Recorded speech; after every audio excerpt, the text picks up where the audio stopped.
नमस्कार दोस्तों, स्वागत है आप सभी का अनस्टॉपेबल ड्रीम्स में। तो दोस्तों, आज इस वीडियो में हम जिस टॉपिक के बारे में बात करने वाले हैं वो इंडिया चाइना के कॉन्फ्लिक्ट को लेकर बात करेंगे, जो कल के दिन में काफ़ी ज़्यादा हाई लेवल पे पहुंच गया है और ये एक तरह से वॉर में बदलता हुआ दिख रहा है। तो आइए दोस्तों, शुरू करते हैं, जानते हैं आखिर ये मामला है क्या और जानेंगे आखिर इसका नतीजा क्या निकलेगा। तो दोस्तों, जैसा कि आपको दिख रहा होगा कि 20 Indian soldiers killed in India China clash in Galwan valley. हमारे भारतीय जवान के 20 जवान गलवान वैली में कॉन्फ्लिक्ट में मारे गए। और ये बताया जा रहा है कि 1975 के बाद से ऐसा हुआ है कि दोनों तरफ से इतनी भीषण लड़ाई हुई हो और किसी के मरने की खबर आई हो। तो दोस्तों, मैं आपको ये बताना चाहूँगा कि चाइना की तरफ से आखिर क्या कहा जा रहा है।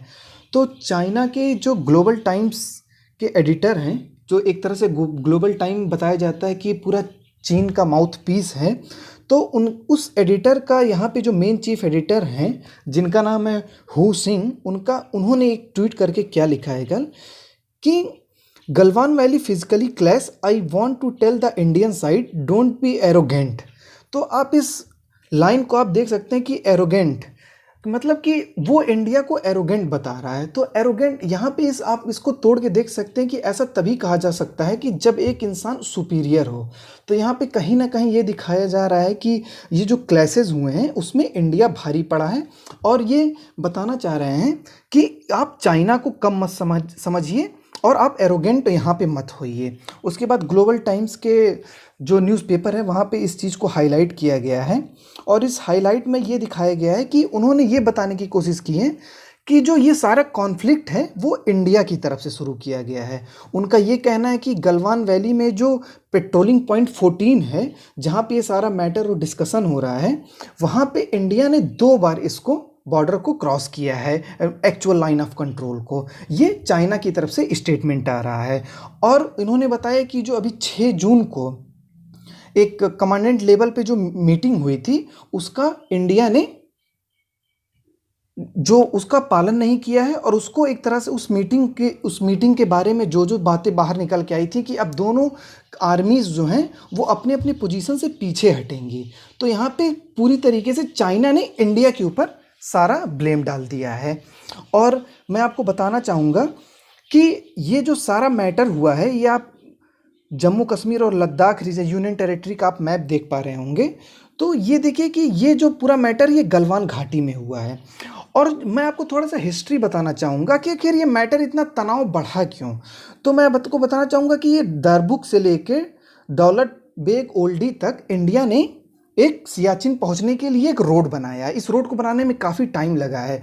तो आपको पता होगा कि चाइना अपने बॉर्डर टेरिटरी में इंफ्रास्ट्रक्चर को लेके काफ़ी ज़्यादा मूवमेंट कर रहा है और वहाँ पे जो डेवलपमेंट है वो काफ़ी तेज़ बढ़ा रहा है। और इंडिया ने भी कुछ सालों से अपने बॉर्डर सिक्योरिटी को लेकर ध्यान में रखते हुए वहाँ का जो स्ट्रक्चर है इंफ्रा, उसको भी बहुत तेज़ी से डेवलप करा और बहुत तेज़ी से काम कर रहा है। और एक सरकार ने एक अलग से ही बॉर्डर को डेवलप करने के लिए उस पर एक विशेष टीम बनाई और एक विशेष निगरानी के उस पूरे पैनल पे उस पर देखा जा रहा है। और जितने भी बॉर्डर चीन के साथ हमारे शेयर हो रहे हैं, वहाँ पे एक अलग से इंफ्रा विकसित किया जा रहा है ताकि हमारी जो इंडियन आर्मी है वो जल्द से जल्द बॉर्डर तक अपने सामान को डिप्लॉयड कर सके। तो ये सारी चीज़ें चीन को कहीं ना कहीं आंखों में खटक रही थी। तो मेनली कहीं ना कहीं इस सारा कॉन्फ्लिक्ट का रीज़न ये देखा जा रहा है कि जो इंडिया का मूवमेंट है बॉर्डर पे, वो इस समय काफ़ी ज़्यादा हो चुका है, जो चीन को पसंद नहीं आ रहा है।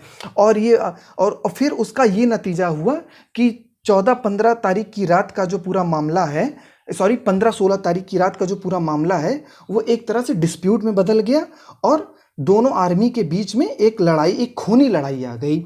और ये भी बताया जा रहा है कि इसमें एक हमारा एग्रीमेंट भी हुआ है, जो 1993 का एग्रीमेंट है, 1996 का एग्रीमेंट है और हाल ही का जो 2013 का एग्रीमेंट है, उसमें एक तरह से साफ बताया गया कि दोनों देश की आर्मी वेपन का यूज़ नहीं करेंगी। तो आप तमाम चीज़ें हाल ही में एग्जांपल देख सकते हैं कि 2017 में जब भूटान में कॉन्फ्लिक्ट हुआ था वहाँ के बॉर्डर को लेके, तो आप देखेंगे कि वहाँ पे भी धक्का मुक्की से दोनों आर्मी धक्का मुक्की और पत्थरबाजी हो गया या फिर लाठी से या डंडे से एक दूसरे को पीछे ढकेलती या मारती है। तो ये चाइना का एक तरह से नया पॉलिसी है कि वो हथियार का ना यूज़ करके, वो बताया जाता है कि वो ऐसे ऐसे इंस्ट्रूमेंट बनाती, जैसे वो डंडे में कील लगे हुए डंडे हुए, रॉड में वो क्या कहते हैं कील वाली तारों को लपेट के बांधते हैं और उससे एक दूसरे से लड़ाई करते हैं।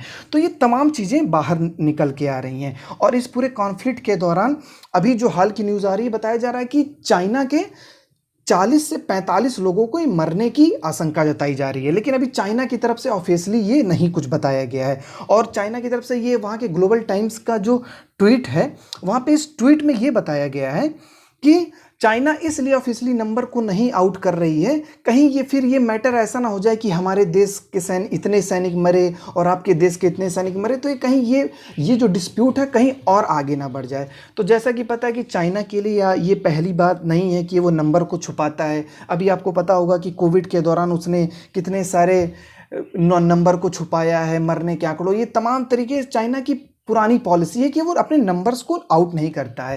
क्योंकि आप सभी को पता होगा अगर चाइना ने अगर इंडिया के ऊपर अगर हावी हुआ होता इस इंसिडेंट में, तो वो डंके बजा के चारों तरफ हल्ला करता कि हमने इंडिया के इतने सोल्जर्स मारे और इंडिया के साथ ऐसे हुआ और हमने इंडिया को पीछे ढकेला।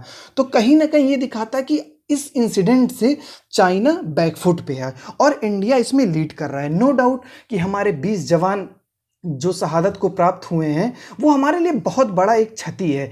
एक जवान का मरना भी हमारे देश के लिए बहुत बड़ी क्षति है। तो फिलहाल तो ये तो 20 जवानों के मरने की क्षति अभी सामने आ रही है और बताया जा रहा है कुछ जवान अभी भी घायल हैं।